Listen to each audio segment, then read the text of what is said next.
Hey there, and welcome to another episode of the Virtual CISO podcast. As always, I'm your host, John Berry, and with me, as always, the Chewbacca to my Han, Jeremy Sporn. Hey, Jeremy.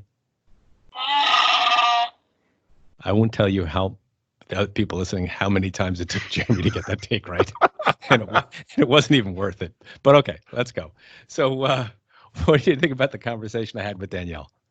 All right. So what is super cool about Danielle, she is just extremely passionate about SMBs being secure.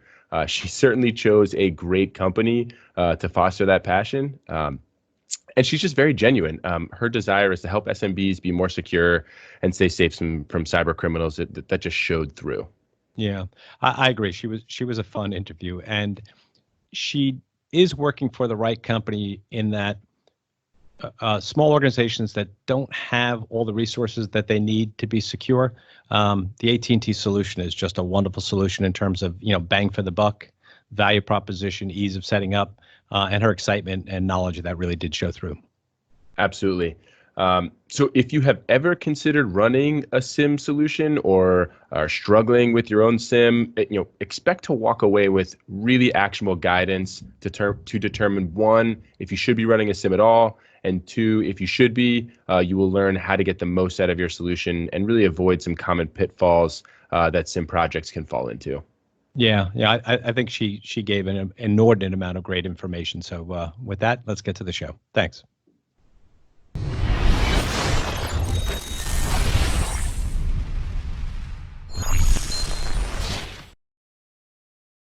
Danielle, good to see you again. How are you? Hey, John. Good to be here. Thanks. So always like to start super simple, right? Who are you and what is it that you do every day?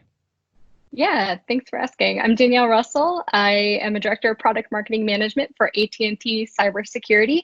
AT&T Cybersecurity is the second largest MSSP, and we have a large portfolio of products and managed security services. Excellent. And we also have on the phone Leslie Johnson. Leslie, can I ask the same question? Who are you and what is it that you do every day?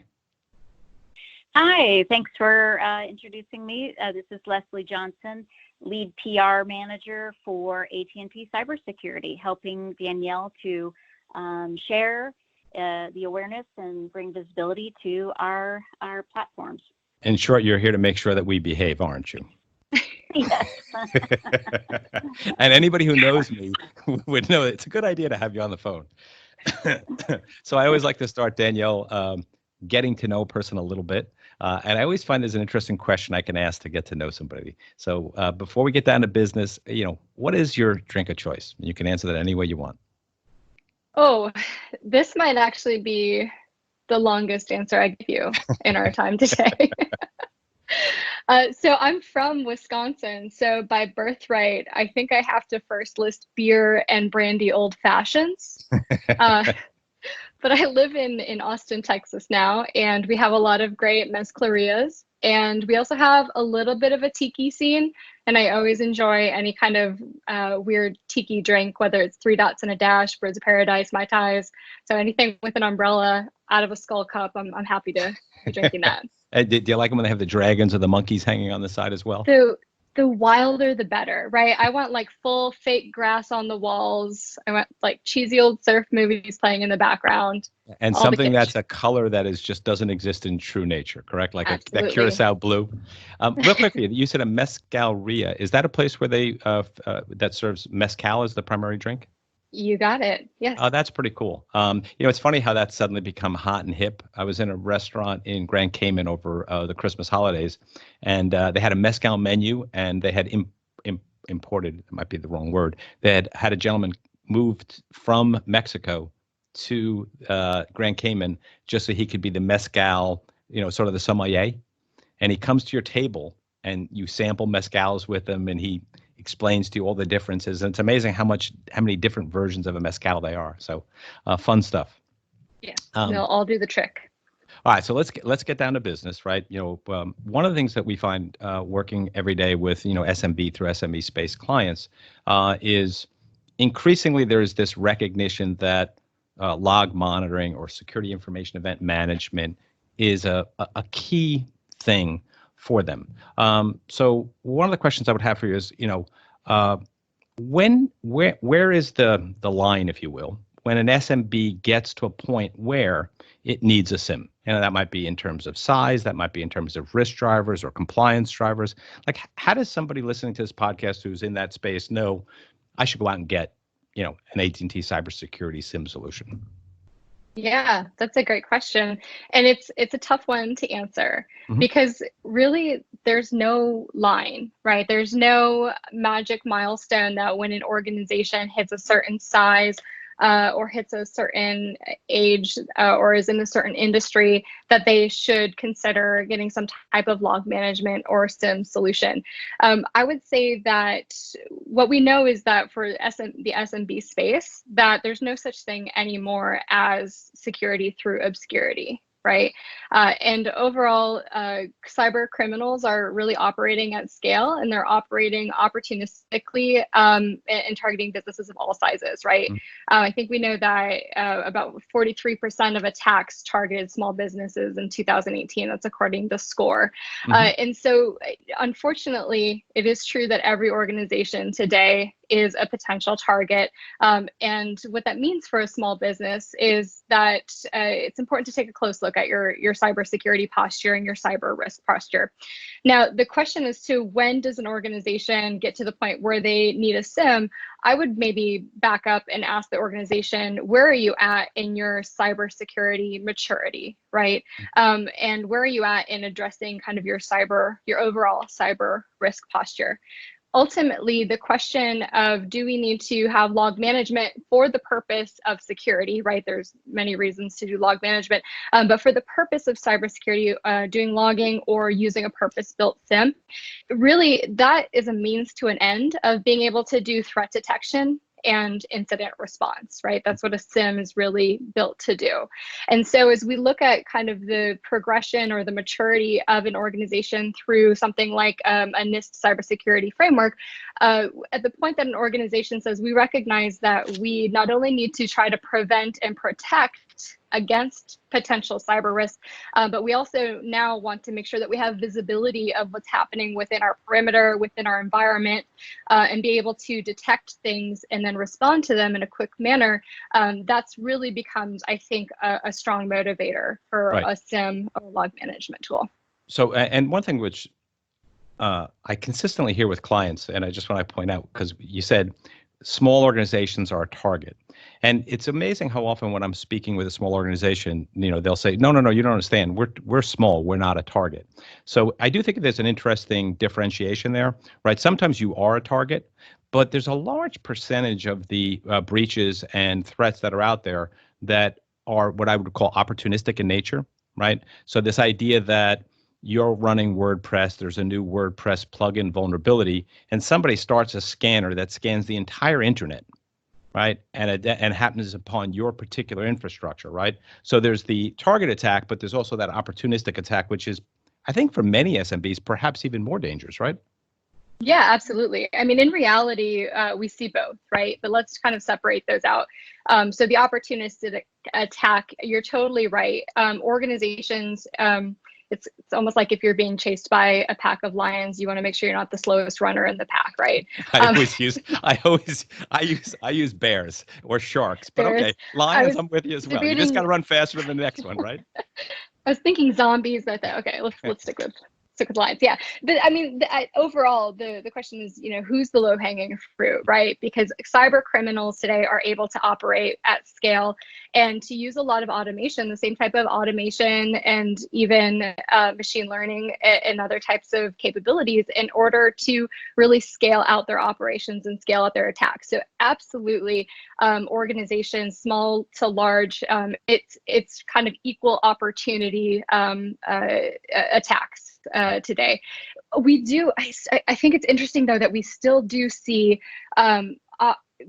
incidents in which organizations who are smaller, nonprofits, even churches, folks within church groups who I've spoken to have said, we had a new pastor come into our congregation and someone, we realized then we were victimized by an attacker who sent out a malicious email looking like it was coming from the new pastor of the congregation. That's a highly targeted phishing campaign, right?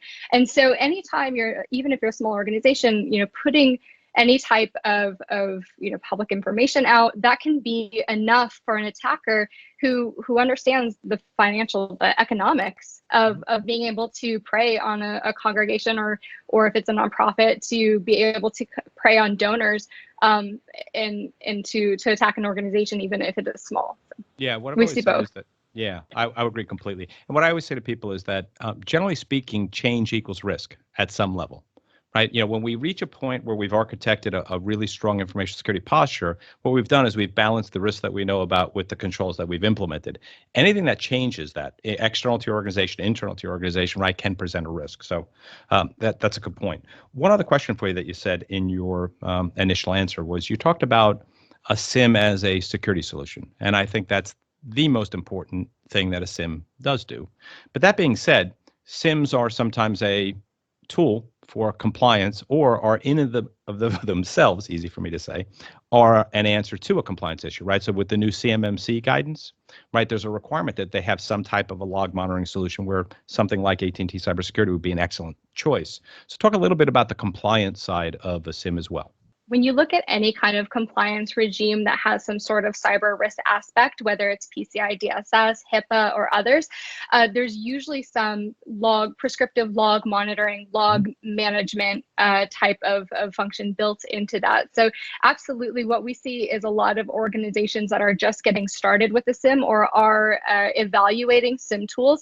They are at the point where they're trying to prepare for that audit, or they are unfortunately have failed an audit and now are looking for some kind of solution. Unfortunately, too often the latter. Unfortunately, yes. So we do see compliance as being a strong motivator, but again, compliance is really a question of, are you able to demonstrate that you are doing good security or you are doing security well, right? And so the idea of why does it become important for an organization to maintain and to monitor logs, having that visibility first and foremost of the things that are happening within your network environment or your cloud environment or on your endpoints in real time can give us information about a potential security incident or a threat, and give us the opportunity to disrupt or to mitigate that threat before it becomes kind of some long-standing type of attack that an organization might not find out about for months until the attacker has taken off with a lot of data, but also from a forensic standpoint, right? Mm-hmm. So in the event that you didn't catch the attacker while they were in your environment, while they were moving laterally or escalating privilege in order to get to sensitive information, after the fact, if there are any implications from a compliance standpoint that would cause you to need to do some kind of forensics analysis or to demonstrate that you were acting in good faith and you were doing what was reasonable to maintain those logs, that's where it also becomes important as well. Right. And I think that's especially important because, the numbers vary all the time, but it's about 4.5 months, I think, is the current estimate between how long from a breach initially occurs to when we detect it. So really what you're talking to is, shorten that threat detection window. And by shortening the threat detection window, of course, we're minimizing the impact of a breach if one should occur, correct? That's the hope, and I think it's an interesting conversation that gets us into, does a SIEM automagically help us to do good threat detection and incident response? And the answer is no. A SIEM, deploying a SIEM is a tool. It's a means by which you can detect and respond to threats, but there are so many other elements to that that come into play. Right, and we're about to get to those. So perfect lead in. You're not cheating and looking at the notes, are you? Not at all. So now let's say that we are an SMB and we've determined that we need a SIEM, and we're about to turn one on. How do we determine, right? What would be your guidance to someone when they say, okay, we've got this great new AT&T cybersecurity solution. What devices or application or events should I be capturing? How do you answer that question? Because it's a tough one. You answer that question with a big, it depends, right? My favorite phrase. Yeah, here's the thing.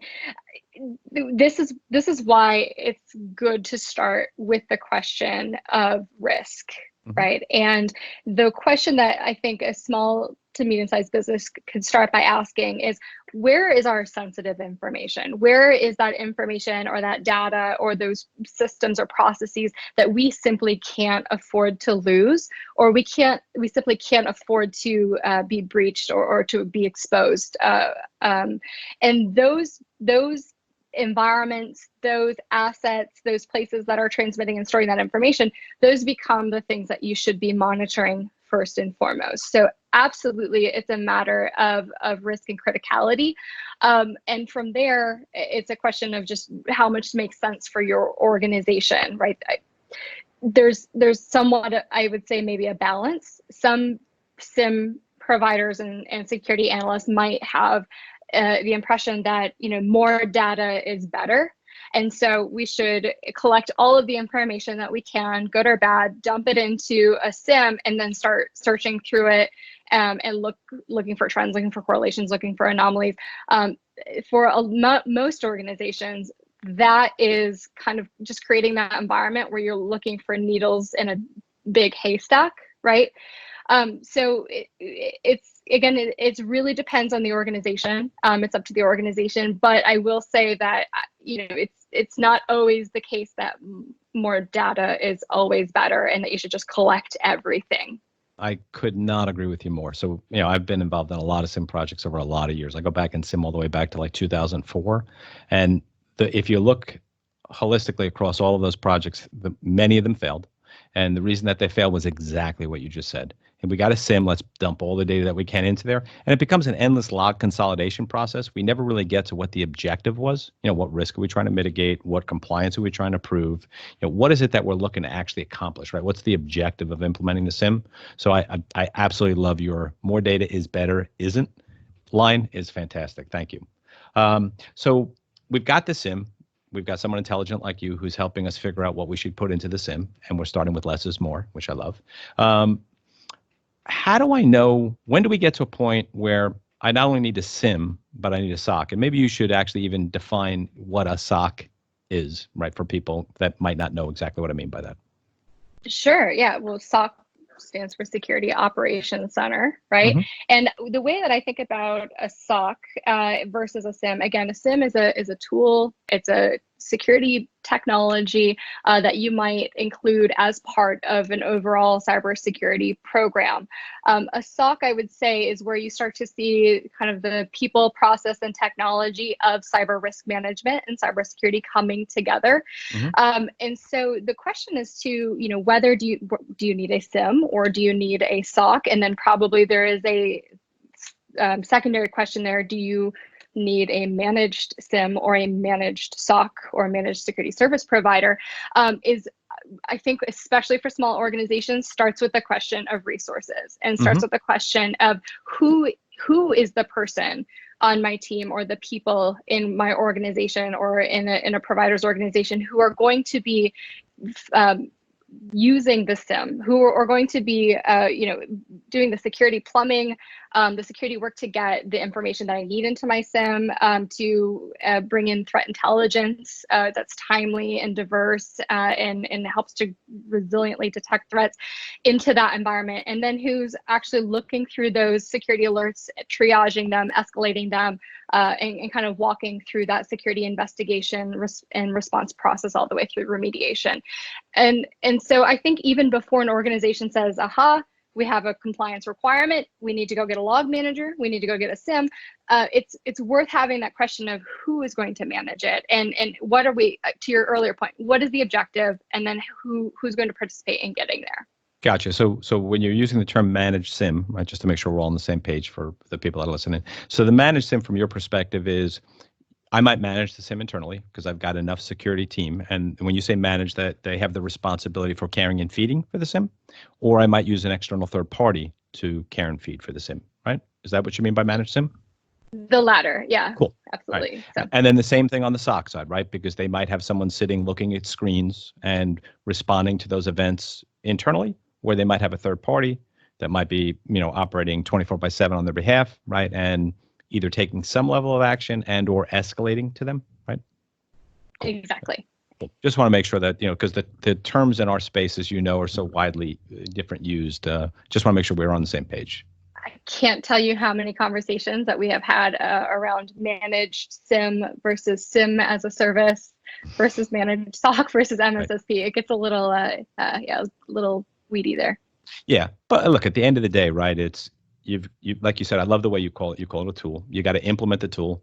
Tools, like any other tool, need to be maintained, right? Updated, cared and fed for, and then somebody's got to respond to the tool when it says, "Hey, I got something to tell you." Right? Who's gonna answer it? Right? Who's gonna take that action? Cool. So now we've got this idea of, like, we know what we're monitoring. We kind of figured out how we're gonna actually interact with the product, how we're gonna manage it. What are the key features that an SMB needs or should be looking for? I mean, you hear all these terms. You've got concepts of log consolidation, and we want alerting, and we want correlation, and the big buzz is threat hunting and SOAR, and all these new terms, right? What about the cloud? Like, how do you guide someone on when they're going out to market to look at the different alternatives that are out there, right? Which services or which features are the most important? How do they figure that out? Again, I think the most important question to come back to is a question of what your objectives are and what your resources are. SIM tools that have all of the latest features and all of the capabilities of AI and SOAR, they're great as long as you have the resources to be able to manage those. And too often we hear of organizations who go out and purchase the proverbial $1 million doorstop with a SIM project that fails. I would say from a feature set, so kind of parallel to easy for you so to when say. You look at it, when you look at it, sorry. So when you look at it from a resource perspective, the features that I would advocate, or the characteristics or quality that I would advocate most strongly for a small to medium-sized business to evaluate a SIM against would be ease of use, right? That simplicity, and so, right? Simplicity throughout, right? So if to be able to look for a SIM that is easy to deploy, that isn't going to take a lot of security engineering to bring in information from separate tools, whether that's your vuln scanner, whether that is your intrusion detection system, but can kind of help accelerate that deployment timeframe. And by that, I mean not weeks to months, I mean minutes to hours, right? Today, you should be able to get up and running with a SIM within a few minutes to hours. And if that's, what you're not finding, please come see me. So from ease of use all the way from deployment through kind of alerting and triaging those alarms, and then being able to handle that kind of orchestration and response capabilities. Some other maybe features or characteristics, I think you touched upon the ability to monitor cloud environments. So you also mentioned the requirements or kind of the key features of being able to monitor cloud environments. And I think that becomes increasingly important as organizations move their workloads and services, not only to public cloud IaaS or infrastructure providers, but also introducing SaaS applications. So looking at productivity tools like Office 365 and G Suite and Box, having the ability to pull that information into your SIM environment and being able to detect threats as they maybe manifest or as they would reveal themselves in those types of environments specifically is important. I would say that even for organizations who are just getting started and might have the approach of, we're not in the cloud, we do most things on-prem, or we're really small, we're not putting in critical information into the cloud, I would still advise to look at that 3 to 5 year roadmap, or perhaps just even imagine, whether or not there's a time that your organization might be moving into the cloud. There's a strong likelihood. Have you met a company that's not? I was just gonna say, I don't think you need to say 3 to 5 year roadmap. I mean, right. Look 3 to 5 years in your history, or look in the window for tomorrow. Because I don't know too many SMBs these days. I'm amazed how many are cloud first. Interesting story with so we run AT&T Cybersecurity internally. Fans of the product, to be blunt, and the way that you've done it with these apps that you can just turn on, and you just go into your like your Azure portal or your Office 365 admin app, and you click a couple buttons, and we turn it on, and it's like the next day, and all of a sudden I look up on my doorway, and our IT guy's standing there, and he looks at me and he goes, "Please tell me you just deleted a whole crap load of stuff in SharePoint." And I was like, "Maybe," and it was interesting because he had gotten an alert. Like, and we hadn't really done anything. We hadn't even really configured things right. But immediately it was already telling us, it had already said, "Hey, I saw something that you might be concerned about," which I thought was fantastic. So I agree with you. I think the cloud integration that you guys have done is really wonderful. And I think it's something I think it's something, and it's great too, because we've got, clients that I know that are using it in hybrid environments. They've got 100 machines on-prem. They've got an Office 365 implementation. They might have Salesforce. They might have some Azure or Amazon EC2 stuff. And having this ability to kind of consolidate all that information into a single pane of glass, really, really elegant. Yeah, absolutely. And I think there's another element there too that I want to address, which is threat intelligence, right? Yeah, please. Because I think this is probably one of the, if not understood, least appreciated aspects of what can make or break a SIEM deployment, right? And that is the quality of the threat intelligence that the SIEM platform uses, right? And the what you just described, being able to just turn on a cloud application and have the ability to automatically alert on things that might be suspicious or anomalous within specific environments, whether that's SharePoint or whether that's Box. If you see a user starting to escalate privileges within your AWS environment and deleting a lot of production instances, those types of alerts, those are pretty specific types of events that you might want to be alerted to that are really unique to cloud environments.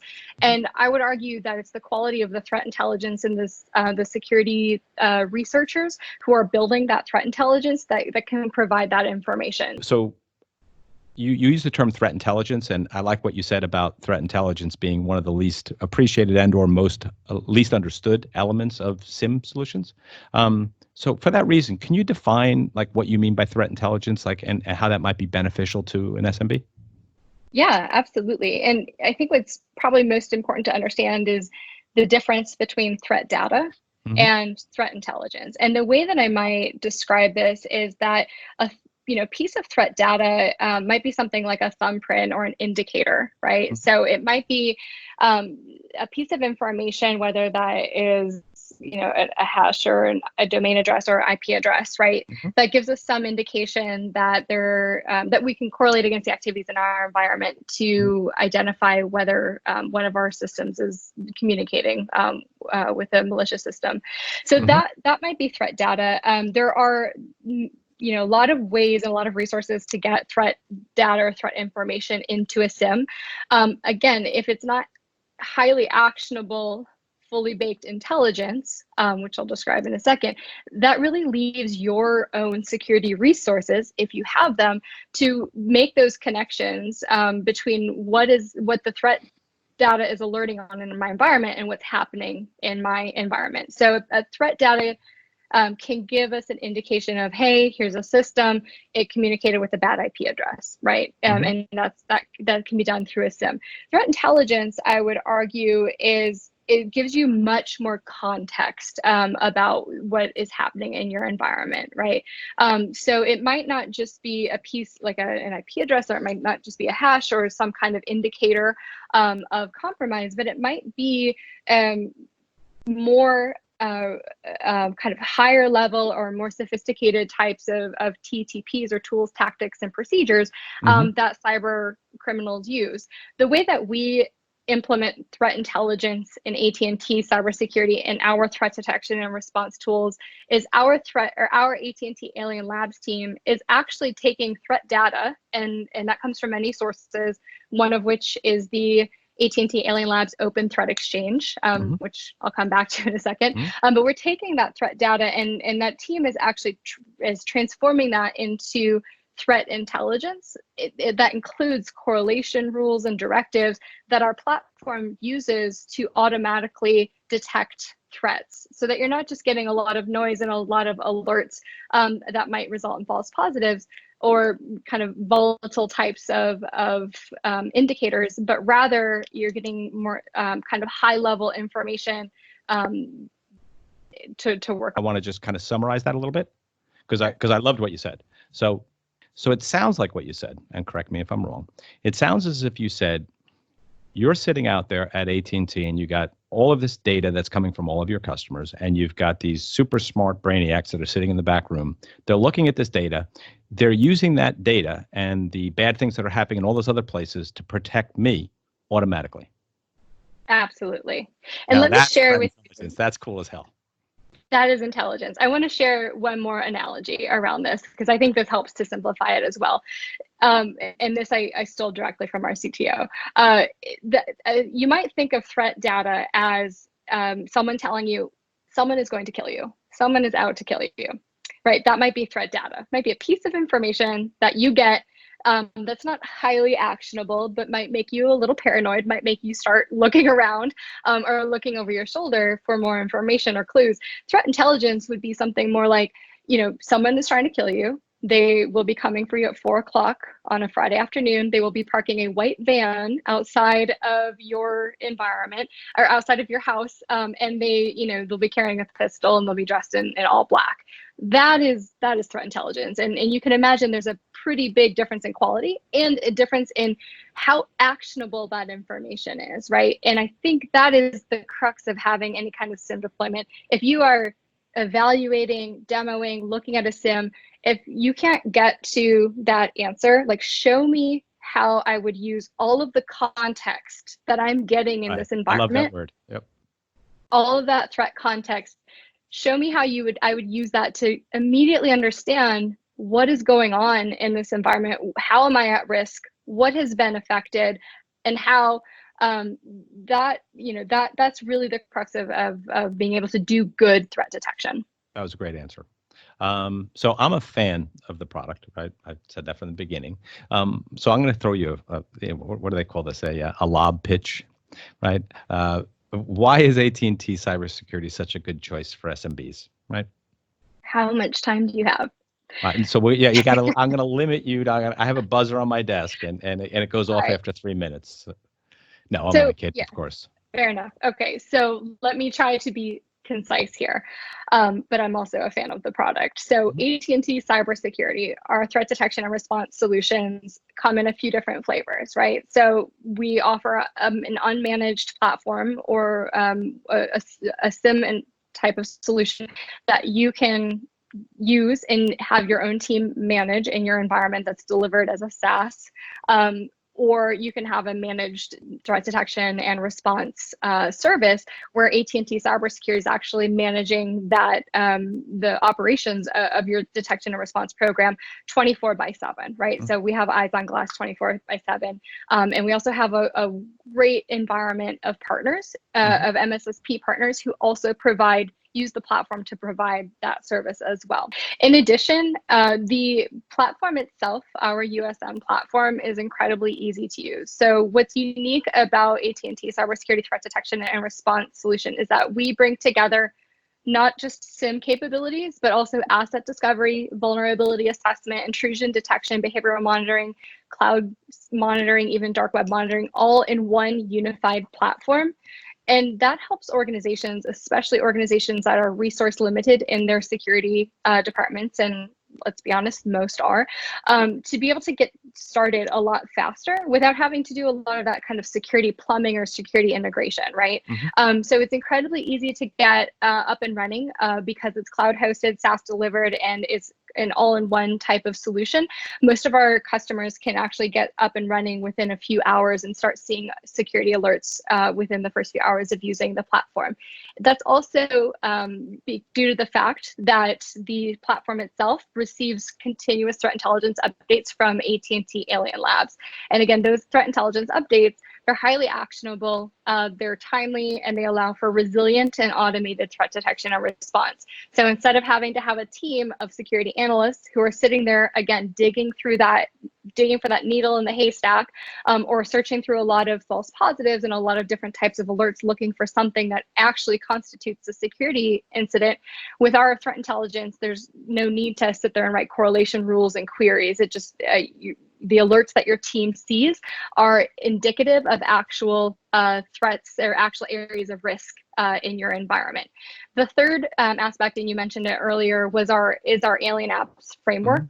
So the platform is architected to be highly extensible, and what we're able to do is to deliver integrations with third-party tools, whether that's security tools or whether that's productivity applications, cloud environments, that allow you to not only ingest and collect and detect threats from those environments, but then also to take response actions. And let me give you an example. So we have an Alien app for Palo Alto Networks next generation firewall, right? So let's say that I see that one of my assets or one of my servers is communicating with a known command and control server, and for some reason my firewall didn't pick it up, or my firewall wasn't tuned to address that. So with the Alien app for Palo Alto Networks next generation firewalls, you can actually go in and immediately just kind of click through and say, go update my firewall blacklist, right? Without having to leave the platform. So you can, without having to toggle a lot of different applications, you can orchestrate that response to just work that much faster. You can even automate actions. So if I wanted to say, automatically create service tickets in Jira or ServiceNow off of things that I'm detecting in my environment, and maybe kick it over to my IT team to deal with or respond to, you can do that automatically. And again, for those teams that don't have a lot of resources in their security departments, that type of operational efficiency can be pretty significant. Gotcha. So would that be what's referred to as security orchestration and response, or SOAR?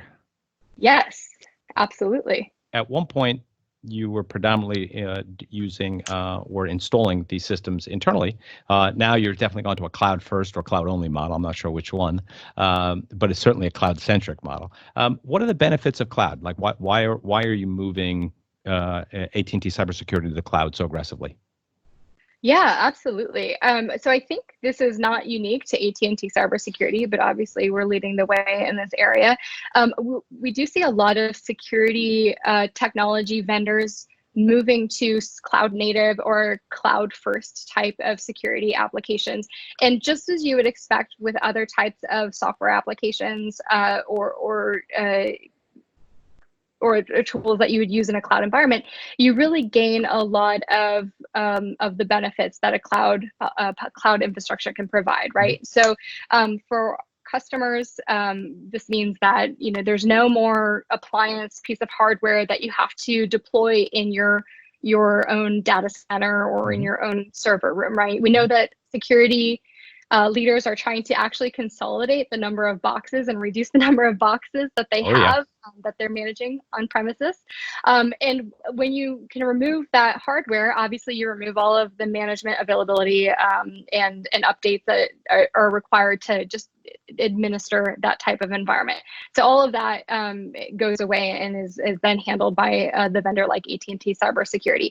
Scalability also is another benefit for a lot of organizations. So as your organization grows, it's much easier to kind of add capacity in a cloud environment than to horizontally or vertically scale whatever application you have running in your data center.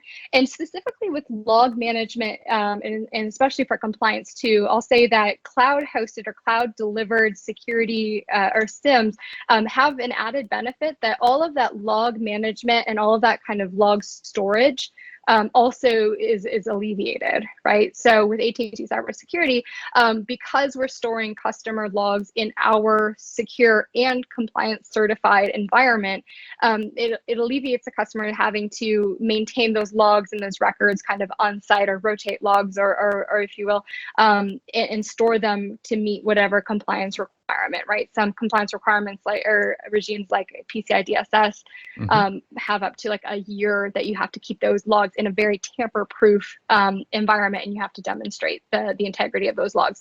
So all of that we're taking on for customers as well. And because we've achieved our own certifications of compliance for PCI DSS, SOC 2 Type 2, ISO 27001, as well as attestations of compliance for HIPAA and the GDPR, we're able to actually help customers to accelerate and simplify their own compliance processes as kind of that pass-through benefit, right? So because your logs are already stored in our certified compliant environment and certified compliant cloud infrastructure, it can help to kind of accelerate and tick those boxes for the auditor as well. Right. And one unusual thing that people sometimes don't think about, one of the things that I like about a cloud-based is that, what does a malicious individual want to do? Once they compromise an environment, what do they want to do? They want to erase the evidence of that, right? That's what they try to cover their tracks. One of the ways they cover the tracks is if they gain admin access, is they delete the log entries that show that. And by virtue of the fact that you're kind of breaking that, same idea with malware, right? We want to make sure that we have non-persistently connected backup somewhere else to make sure we're able to recover. I actually think you improve somebody's incident response capacity and reduce the risk of that happening just by virtue of the fact that you move to the cloud. So I think that's another really good reason for doing it. So, one of the other things that I think is really cool about your partner program is that because of the way you've structured, and it's cloud-based, and Pivot Point can have access, our client can have access. What it puts them in a position to do is actually transition the instance from themselves to a partner, to a partner like us or to another partner. So let's say that they're working with Pivot Point, and let's say for some reason they don't like Pivot Point. That couldn't possibly happen, but let's say it did. They'd be able to actually transfer their AT&T Cybersecurity instance to another managed partner or to AT&T itself without losing any ground. I think it's really important because, there was a client recently I was chatting with. They're spending $12,000 a month with a vendor they absolutely hate, and I said to him finally, I said, "Why don't you just transition?" He says, "That's a lot harder than you think. I mean, I've got whole new technology to deploy, new instances to deploy, and I have this concern that I'm not going to be able to produce the logs that I need during my external audit. So it's just easier to stay with them." So I think that's another really great thing that you guys do is the way that it's architected. It really gives people an inherent, a significant amount of flexibility. And along the same vein, too, it's the same type of flexibility that you might have with kind of a self-managed versus a managed environment, right? Whether you're using the USM platform on your own and you have your own security resources and you want to get started that way, and then get to a point where you say, hey, we'd like to bring in an MSSP like Pivot Point to come, co-pilot this program with us. Again, you don't have to rip and replace what you were doing, or on the reverse too. You could get started with a partner and then say, we really aspire to grow this threat detection and response, grow our own SOC someday. But right now we're just not there, or right now that's not a priority. But we know that that's in our roadmap. So let's bring in a partner like Pivot Point to manage our USM instance. And then we'll know that, again, when we are ready to take that over, that we can do that without losing any kind of logs or any kind of or missing a beat in your security posture. Absolutely. Yeah, I think it's fantastic. So I think we did a pretty good job here. So let me ask you an off-topic question. So you deal every day with people like are listening to this. So if I ask you this question, what fictional character or even real world character do you think would make an amazing CISO or a horrible CISO, and why? What would you say? Oh, wow, that is such a tough question. Okay, terrible CISO. I'm going to go with Eeyore from Winnie the Pooh, right? The eternal pessimist. That's actually really good. I like that one.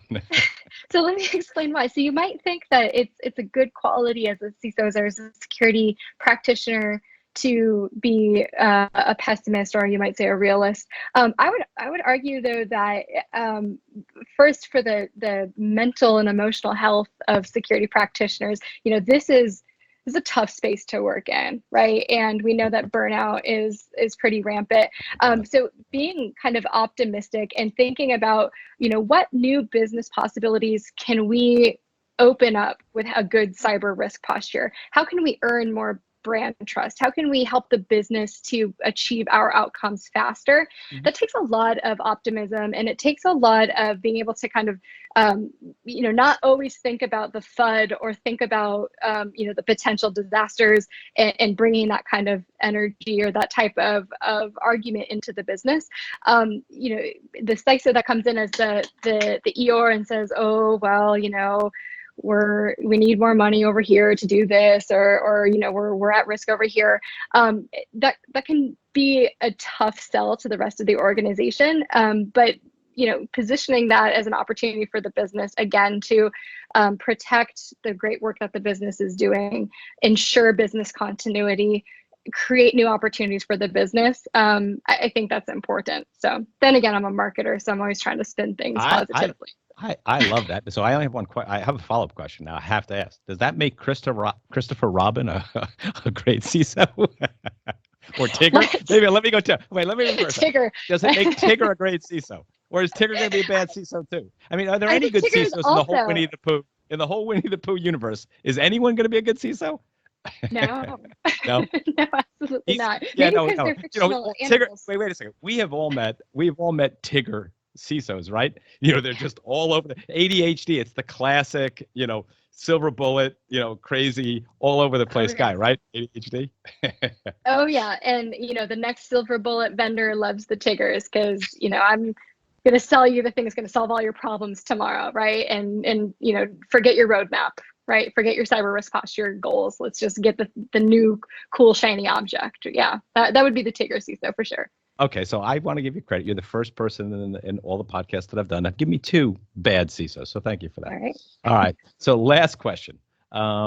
You talk every day to the kind of people that we talk to, the people that are listening to this podcast. So any specific topics that you'd think would be interesting for a future virtual CISO podcast? Yeah, I mean, I am always.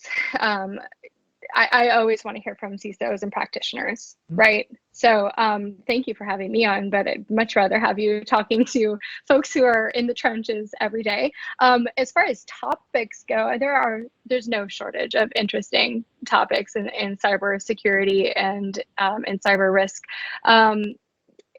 One thing that I'm thinking about a lot right now, and it kind of relates to what I had just said, but I'm thinking about the idea of brand trust and brand credibility and what responsibilities the rest of the organization have, and what to kind of lean into the cybersecurity program. And I think this is especially true in an era where consumers and customers are becoming so hyper aware of the cyber threat landscape and so hyper aware of how their own personal data might be exposed or might be used.